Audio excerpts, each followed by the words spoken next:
Hello friends, स्वागत है आपका आज की हमारी इस वीडियो में। आज का जो हमारा टेंस है वो है फ्यूचर कंटिन्यूअस। अगर आप चैनल पे नए हैं और आपने अभी तक चैनल को सब्सक्राइब नहीं किया है तो प्लीज़ सब्सक्राइब द चैनल।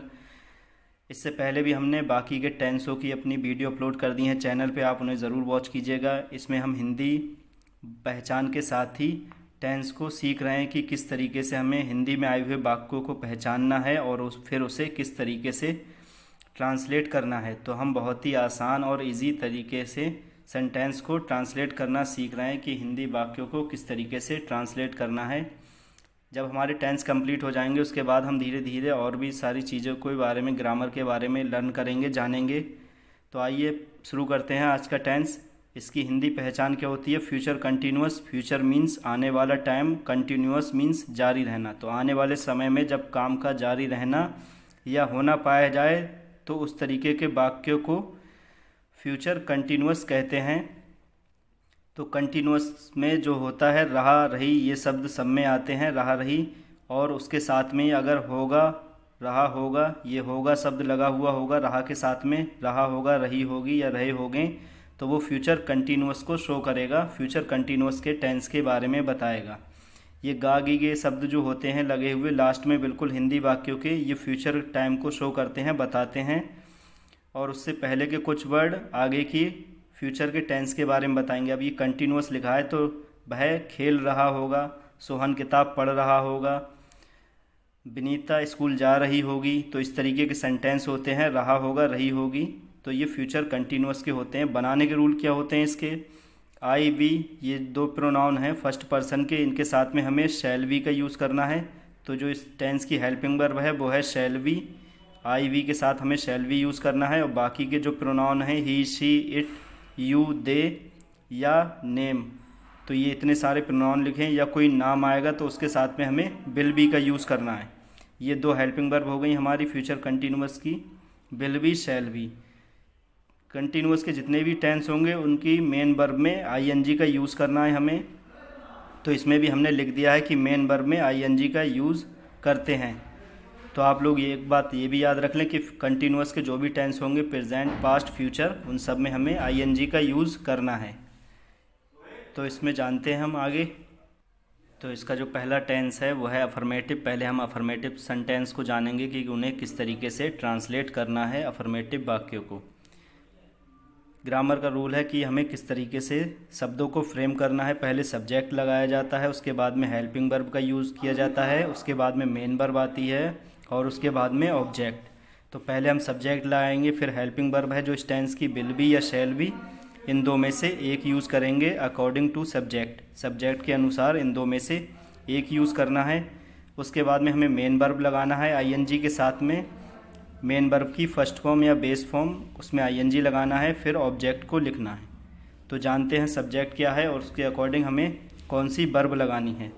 बच्चे कक्षा में शोर मचा रहे होंगे। सेंटेंस में रहे होंगे आया है तो हम समझ गए कि फ्यूचर कंटिन्यूअस का है, विल बी, शैल बी के साथ हमें इसे ट्रांसलेट करना है। तो बच्चे, काम के करने वाले जो हैं ये बच्चे हैं, यही सब्जेक्ट है। तो हमें इसी को लिखना है पहले, द चिल्ड्रन। तो ये सब्जेक्ट हमने लिख लिया। आगे दिया है हेल्पिंग वर्ब लगाना है, तो आई वी के साथ शैल बी का यूज़ करना है, बाकी सभी के साथ में हमें विल बी लगाना है। The children will B, helping verb लगा दी हमने। अब यहाँ पे जो पीछे रहा रही से पीछे ही मेन वर्ब आएगी, उसी को हमें लिखना है। द चिल्ड्रन विल बी, शोर मचाना की होगी मेक, तो आईएनजी लगाना है, कंटिन्यूअस का है। The children will be making a noise, शोर, और ये मचाना की होगी मेकिंग आ नॉइज़। ये दो शब्द बचे तो इन्हें हम लिख लेंगे in the class, in the class. तो फ्रेंड्स ये हमारा सेंटेंस कंप्लीट हो गया। The children will be making a noise in the class, बच्चे कक्षा में शोर मचा रहे होंगे। और एग्जाम्पल देखते हैं हम। मैं दिल्ली जा रहा हूँगा। तो मैं एक प्रोनाउन है, ये होगा आई। आई के साथ में आपको बता दिया है कि विल बी और शैल बी का यूज़ होगा आई और वी के साथ में। तो आई, शैल बी, हेल्पिंग वर्ब हमने लगा ली। फिर आएगा मेन वर्ब, जाना, रहा रही से पीछे ही मेन वर्ब आएगी, तो गो होती है जाना और आईएनजी लगाना है। आई शैल बी गोइंग दिल्ली तो टू दिल्ली। तो ये टेंस हमारा कंप्लीट हो गया। I shall be going to Delhi, मैं दिल्ली जा रहा हूँ। और एग्जाम्पल देखते हैं ताकि हमें अच्छे से लर्न हो जाए, हम अच्छे से सीख जाएं कि किस तरीके से सेंटेंस को ट्रांसलेट करना है। बंदर पेड़ों पर कूद रहे होंगे, तो बंदर हमारा सब्जेक्ट है, यही काम को कर रहे हैं। द मंकीज़ ज़्यादा हैं तो एस लगा लिया हमने, द मंकीज़। हेल्पिंग वर्ब लगाना है, विल बी। कूदना रहा रही से पीछे आपको बता दिया गया है कि ये कूदना जो मेन वर्ब है इसी में आईएनजी लगाना है, तो जंप होती है और आईएनजी लगाएंगे jumping. The monkeys will be jumping, पेड़ों पर, तो ऑन द ट्रीज़। तो बिल्कुल आसानी से इजी वे में हम सीख गए कि हमें किस तरीके से सेंटेंस बनाना है। The monkeys will be jumping on the trees, बंदर पेड़ों पर कूद रहे होंगे। तो फ्रेंड्स अभी तक हमने अफर्मेटिव जो सेंटेंस थे उनके एग्जाम्पल को सीखा। अब हम यहाँ पे नेगेटिव सेंटेंस को जानने वाले हैं, सीखने वाले हैं कि इसे हम किस तरीके से बनाएंगे। फ्यूचर कंटिन्यूअस का नेगेटिव सेंटेंस किस तरीके से ट्रांसलेट करना है।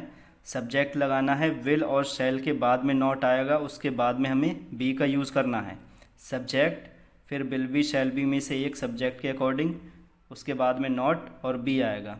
तो विल नॉट बी या फिर शैल नॉट बी इस तरीके से यूज़ करना है। फिर हमें मेन वर्ब लगाना है आईएनजी के साथ में और ऑब्जेक्ट। तो इसका एग्जाम्पल देखते हैं। पक्षी कल नहीं उड़ रहे होंगे, तो पक्षी, द बर्ड्स नहीं उड़ रहे होंगे, पहले हेल्पिंग वर्ब लगाएंगे, विल और नॉट और वी। तो नेगेटिव होने पर हमने इतना काम कंप्लीट कर लिया। The words will not B, अब आएगी मेन वर्ब जो उड़ना है, तो फ्लाई और आईएनजी लगाएंगे, flying. The words will not be flying, कल लिखा है तो टुमारो लिख देंगे, आने वाले समय के लिए tomorrow. The words will not be flying tomorrow, पक्षी कल नहीं उड़ रहे होंगे। तो ये नेगेटिव सेंटेंस हमारा बन गया। और एग्जाम्पल देखते हैं इसका। रमेश पतंग नहीं बना रहा होगा, तो रमेश जो सब्जेक्ट है काम का करने वाला उसे पहले लिखेंगे रमेश। हेल्पिंग वर्ब लगाएंगे, विल, नॉट और be. Ramesh will not be, बनाना जो मेन वर्ब आई है उसे लगाएंगे मेकिंग, और पतंग making a kite. Ramesh will not be making a kite, Ramesh पतंग नहीं बना रहा होगा। तो हमने नेगेटिव सेंटेंस के एग्जाम्पल को सीख लिया कि किस तरीके से हमें नेगेटिव वाक्य बनाना है। आइए अब देखते हैं इंट्रोगेटिव वाक्यों को कि उन्हें किस तरीके से ट्रांसलेट करना है। इंट्रोगेटिव प्रश्नवाचक, पहले हमें क्या करना है, जब वाक्य क्या से शुरू होगा तो हमें विल शैल पहले लगाना है हेल्पिंग वर्ब, और जब वाक्य में क्या, क्यों, कब प्रश्नवाचक शब्द जो हैं बीच में आएंगे तो पहले उन्हीं वर्ड की हमें इंग्लिश को सबसे पहले रखना होगा। फिर इसी के अकॉर्डिंग हमें सेंटेंस के स्ट्रक्चर के अकॉर्डिंग हमें शब्दों को रखना है। तो पहला है विल शैल का यूज़ करना है सब्जेक्ट के अकॉर्डिंग, फिर सब्जेक्ट आएगा, उसके बाद में हमें बी लगाना है। तो आपको ये अच्छे से याद रखना है, पहले विल शैल, फिर सब्जेक्ट, उसके बाद में बी आएगी, उसके बाद में मेन वर्ब और आईएनजी, फिर ऑब्जेक्ट। तो एग्जाम्पल देखते हैं। क्या तुम अखबार पढ़ रहे होगे, तो पहले हमें हेल्पिंग वर्ब लगाना है विल, और तुम है तो यू। इसे हमने देख लिया, इसी के अकॉर्डिंग हमने विल लगाया यहाँ पे, विल यू, उसके बाद में अब बी आएगी। तो ये हेल्पिंग वर्ब तक काम पूरा हो गया हमारा, विल यू वी। अब क्या बोला गया है आपको, हेल्पिंग वर्ब सब्जेक्ट लगा लिया, वी लगा लिया, मेन वर्ब लगाना है तो पढ़ना ये है रीड, और आईएनजी लगाना है हमें, इसमें कंटिन्यूअस का वाक्य है इसलिए। विल यू बी रीडिंग अखबार आ न्यूज़पेपर, और ये क्वेश्चन मार्क हम लगाएंगे। Will you be reading a newspaper, क्या तुम अखबार पढ़ रहे होगे। और एग्जाम्पल देखते हैं। अब ये इंट्रोगेटिव भी है और नेगेटिव भी है, इसे हमें किस तरीके से बनाना है एग्जाम्पल में हम अच्छे से जानेंगे।